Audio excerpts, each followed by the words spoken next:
দেশ, সমাজ এবং রাষ্ট্র গঠনের সাথে ছাত্রছাত্রীদের মধ্যে জাতীয় চরিত্র গঠনে শিক্ষক এবং অধ্যাপকদের ভূমিকা নিতে হবে। দলীয় রাজনীতির ঊর্ধ্বে উঠেই এই মহৎ কাজ তাদের করতে হবে। রবিবার রাজধানী নজরুল কলাক্ষেত্রে অখিল ভারতীয় রাষ্ট্রীয় শৈক্ষিক মহাসংঘ ত্রিপুরার বার্ষিক সাধারণ সভার উদ্বোধন করে এই কথা বললেন উচ্চশিক্ষামন্ত্রী কিশোর বর্মন।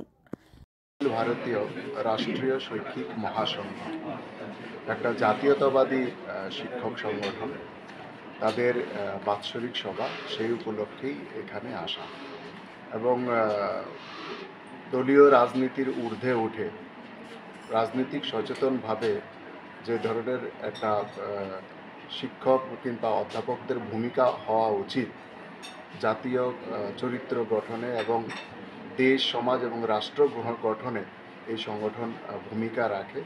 তো এটা টোটালি তাদের একটা সাংগঠনিক প্রক্রিয়া।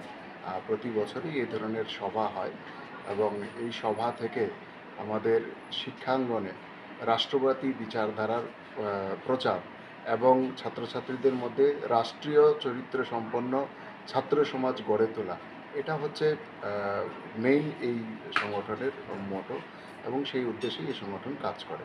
তাদেরই আজকে বার্ষিক সভা।